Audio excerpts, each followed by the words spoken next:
जय गजानन जयतो संस्कृतम रसास्वाद अन्योक्तींचा या निरूपण मालिकेमधल्या या पुढच्या भागामध्ये आपल्या सगळ्यांचं मनपूर्वक स्वागत.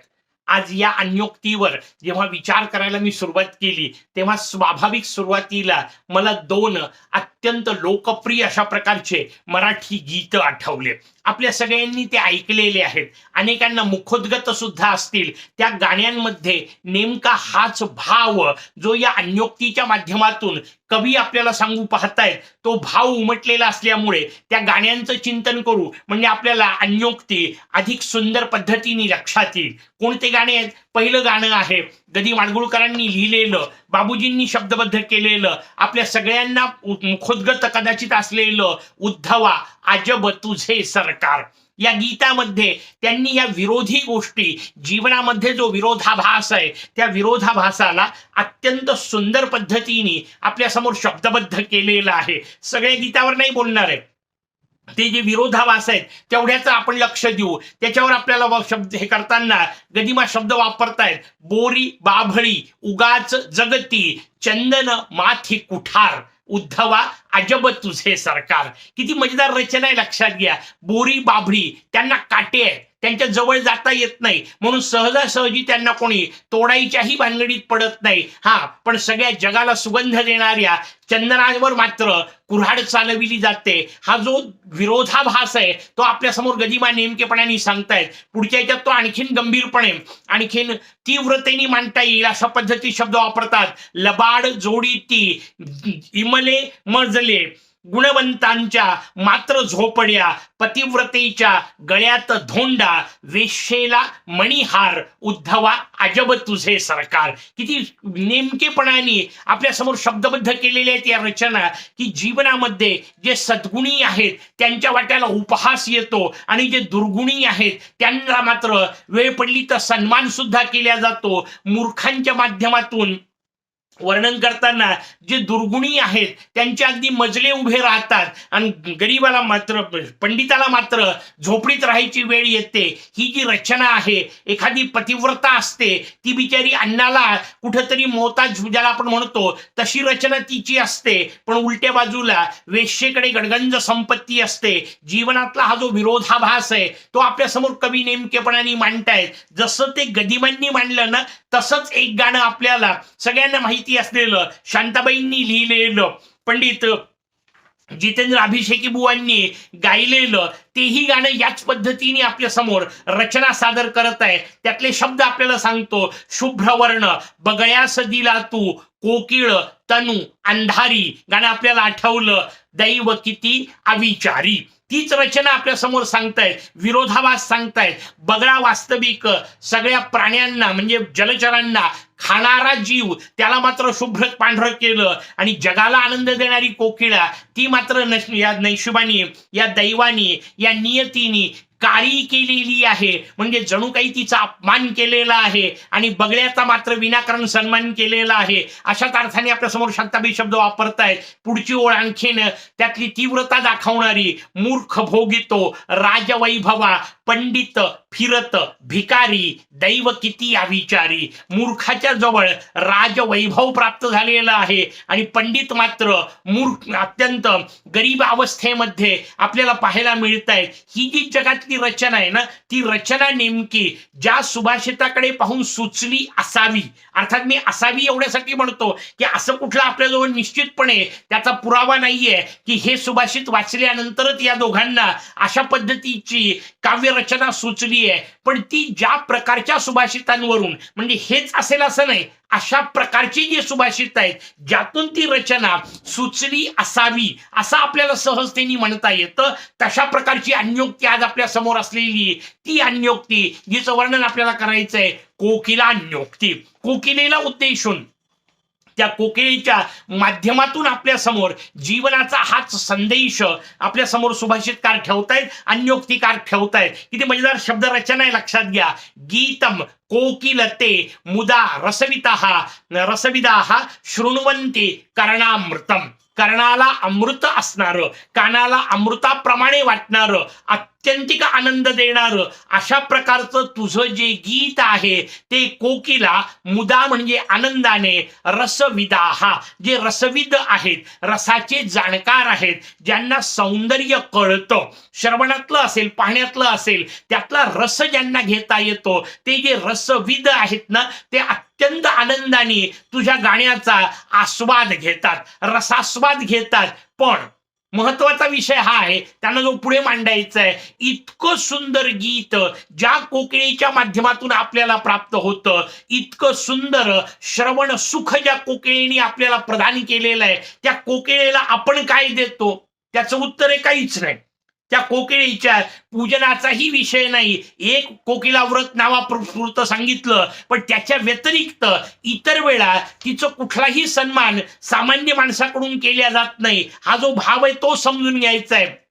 आणि म्हणून वर्णन करताना सांगतायत की गीतम कोकिलते मुदा रसविदाहा, अत्यंत आनंदाने हे रसविद तुझ्या गाण्याला शृणुवंती. कसं गाणं? कर्णामृतम, कानाला अगदी अमृत वाटणार, पण नो किंचित वितरंती ते, पण ते तुला काहीही देत नाहीत. ते सगळे तुला फार फार तर शाबासकी हा जो प्रकार आहे, पण ती पोकळ आहे, त्यातून मिळणार काय आहे? त्या कोकिळेला निदान काही खाऊ पिऊ घालणे अशा अर्थाने त्यांना म्हणायचंय. ते कोण करतं? कोणीच करत नाही. कोकिळेला काही खायला दिलं का? कोकिळेकरता मुद्दाम पाणी ठेवलं का? कोकिळेला काही सांभाळलं का? त्याचं उत्तर आहे नाही. आनंद फक्त घेतात आणि बाकीच्या गोष्टी सोडून देतात. ते नो किंचित वितरंती ते. कशी अवस्था आहे तुझी? तरुदलैही एव स्वयं जीवती जीवसी. तू आपल्या स्वतःच्याच माध्यमातून तरुदल शब्द वापरला, झाडाचे पानं खाऊन, म्हणजे अगदी पानं सुद्धा अशा पद्धतीची रचना की पानं खाऊन तू जगायची तुझ्यावर वेळ येते. तुला कुठल्याही प्रकारचा चांगला भोग प्राप्त होत नाही. फळं सुद्धा म्हटलं नाही त्यांनी, म्हणजे फळातला निदान आनंदाचा रसाचा विषय आहे. पानं याचा अर्थ अगदी सामान्य गोष्ट ती खाऊन तू जगत आहे. तुला वेगळेपणाने कुठलाही जीवनामधला आनंद हे लोक जे तुझ्यामुळे आनंदी होतात ते देत नाहीत. हा भाव त्यांना सांगायचा आहे. उलट्या बाजूला ते कावळ्याचं वर्णन करतायत आणि मग पुढच्या याच्यात सांगताना त्यांनी शब्द वापरला कावळ्याबद्दल वर्णन वापरताना कर्णायुः हरम उद्गिरंती विरुतम. काय भयानक शब्द आहेत लक्षात घ्या. वरती कर्णामृत शब्द वापरला, कानाला अमृताप्रमाणे वाटणारा कोकिळेचा ध्वनी, त्याचं वर्णन केलं. आता शब्द वापरताना कर्णायुः हरम असा अद्भुत शब्द वापरला. कर्ण म्हणजे कान, त्याचं आयु म्हणजे आयुष्य, हर म्हणजे हरण करणार, म्हणजे जणू काही कानाचं आयुष्य कमी करणार. कानाचं आयुष्य कशासाठी? त्याचं उत्तर आहे ऐकू येण्यासाठी. काय होऊ शकतं? त्याचं उत्तर आहे जर प्रचंड वाईट आवाज ऐकू आला किंवा कानावर पडला तर त्याचा परिणाम म्हणून कान फाटू शकतो. इतकं भयानक असलेलं अशा अर्थाने त्यांना वापरायचंय. कर्णायुः हरम, जणू काही कानाचं आयुष्य हरण करणारा अशा प्रकारचा उद्गिरंती. उद्गार जो आहे विरुतम, अत्यंत दुःखदायक, क्लेशदायक, अत्यंत पीडादायक अशा प्रकारचा तो जो आवाज, त्या आवाजाचं वर्णन आपल्या समोर करतायत. काकसतो, कावळा काय करतो? अशा प्रकारचा आवाज की जो कावकाव नकोसा वाटतो. जीवनात कावकाव भरली आहे असा आपण शब्द वापरतो, कारण सगळीकडे नुसती वाईटच गोष्ट ऐकायला येणे अशा अर्थाने ती रचना आपल्याला पाहायला मिळते. पण त्या कावळ्याचं मात्र कौतुक केलं जातं. किंवा कावळ्याचं कोणतं कौतुक? त्याचं उत्तर आहे त्या कावळ्याला बली दिला जातो. याचा अर्थ पिंडदान जेव्हा आपण करतो तेव्हा त्या पिंडदानामध्ये कावळ्याचाच विचार आहे. मग त्या पिंडाच्या निमित्ताने का होईना त्या कावळ्याला खाण्याच्या गोष्टी दिल्या जातात. किती मजेदार रचना आहे. त्या कावळ्याला पिंडदान का करायचं? त्याच्या ठिकाणी असणारी क्षमता, त्याची योग्यता, त्याचा व्यवहारातला उपयोग हे सगळं वेगळं. त्याच्याबद्दल मला आपल्याला नाही आता बोलायचंय की कावळ्यालाच मुद्दाम बलिदान का करायचं. कारण अनेक वृक्ष वटासारखे असतील किंवा पिंपळासारखे असतील, हे वृक्ष केवळ कावळ्याच्याच माध्यमातून वाढतात. ते कावळे त्या वृक्षांच्या बिया भक्षण करतात, फलभक्षण करतात, बी भक्षण करतात आणि त्यांच्या विष्ठेतूनच त्याचा प्रचार होतो. दुसरा मार्गच नाहीये. हे सगळे कावळ्याचे उपयोग असतील, त्याच्याबद्दल आता बोलायचं नाहीये. कावळ्याच्या ठिकाणी असणारी दिव्य क्षमता जी आहे त्याला आलेल्या पितरांचं दर्शन होतं असं जे शास्त्रकारांनी आपल्याला सांगितलं त्याच्याबद्दलही बोलायचं नाहीये. आता त्याच्या फक्त दोघांच्या आवाजाची तुलना आहे. तेवढाच विषय जर समजून घेतला तर मग आपल्याला कावळ्याला का असं बली द्यायचा याच्याबद्दलचा प्रश्न निर्माण होतो. कवी म्हणतात, जो कोकिळ तुम्हाला कानाला अमृत वाटेल अशा प्रकारचा ध्वनी पुरवतो त्याला तुम्ही पानं खाऊन जगायला लावता, आणि ज्या कावळ्याचा आवाज तुमचा कान फाडायची वेळ येतो, कानाला कटू ज्याला आपण म्हणतो तसा येतो, कर्कश अशा प्रकारचा आवाज आहे, नकोसा होणारा, अंगावर काटा आणणारा आवाज, अशी जी रचना त्या कावळ्याला मात्र बळी दिल्या जातो. आणि सगळ्यात महत्वाचं पुढच्या याच्यात ते वर्णन करताना म्हणतायत, हे सगळं प्राज्ञा एव दिशंती, आणि बुद्धिमान लोक करतात.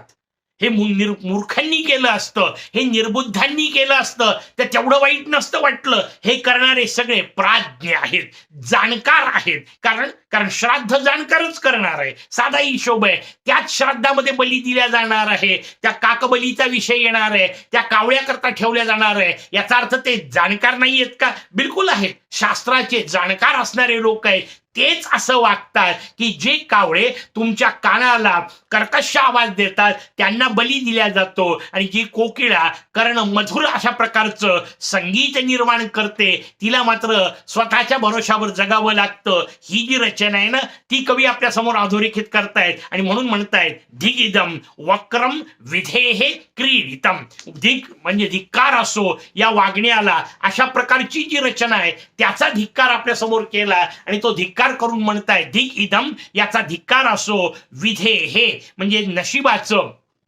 त्यांचं जे नशीब आहे त्या नशिबाचं वर्णन करताना म्हणतात की नशिबाने हे जे त्यांच्या नशीब याच्यात वाढवून ठेवलेलं आहे त्या नशिबाचा जणू काही धिक्कार असो, त्या नशिबाचं क्रीडित म्हणजे त्या नशिबाने खेळलेला हा जो प्रकार आहे, नशिबाने केलेली ही जी गोष्ट आहे त्याचा धिक्कार आहे. कोणत्या अर्थाने? त्याचं उत्तर आहे, जे आनंद देतात त्यांना आपण कष्ट देतो, आणि जे दुःख देतात त्यांच्या समोर मात्र दबून राहतो. आता व्यवहारातल्या सगळ्या लोकांकरता आपल्याला अन्योक्तीचा भाव लक्षात येईल की जे चांगले आहेत ना, सज्जन आहेत ना, त्यांनाच नेहमी पीडा दिली जाते. सहज बोलताना म्हटलं जातं, आपल्याकडे जे वर्णन आहे की जे वेडेवाकडे झाड आहेत ते कापले जात नाही, जे सरळ वृक्ष आहेत तेच कापले जातात. आता गंमत अशी आहे, त्याचा उपयुक्ततेचा भाग सोडून द्या, पण सरळांना कापल्या जातं आणि वेड्यावाकड्यांना सोडल्या जातं. हा भाव समजून घ्यायचा आहे. अगदी ते आपल्याला सगळीकडे संदेश पाहायला मिळतात की खिळा ठोकताना सुद्धा सरळ खिळा असेल तर तो ठोकला जातो, आणि वेडावाकडा खिळा असेल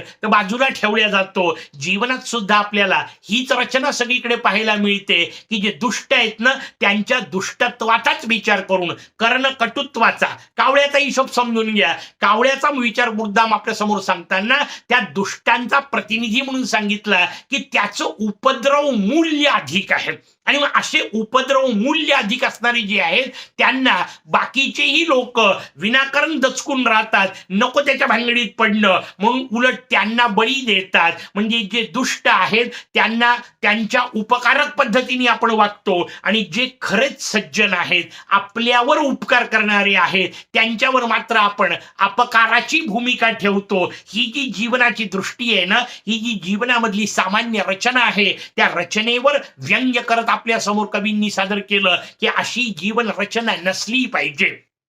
जे आनंद देतात त्यांना आपण आनंद दिला पाहिजे, जे दुःख देतात त्यांना दुःख भली देऊ नका, पण निदान त्यांचं कौतुक करत बसू नका. पण जीवनात असंच आपल्याला पाहायला मिळतं की जे जितके त्रासदायक तितके त्यांचे, म्हणजे नंगे से खुदा डरे अशा प्रकारची एक हिंदीमध्ये म्हण आपल्याला पाहायला मिळते की जो त्रासदायक आहे, पीडा देणारा आहे त्याच्यापासून मात्र घाबरून राहिल्या जातं, नको त्याच्या भानगडीत पडणं असा विचार केला जातो, आणि जे खरंच चांगले आहेत ना त्यांनाच त्रास दिला जातो. हे जीवनाचं जे वास्तव आहे, हा जो विरोधाभास आहे त्याच्याकडे लक्ष देणारी ही सुंदर अन्योक्ती. आणखीन एक अन्योक्ती पुढच्या भागात. तोपर्यंत जयत संस्कृत.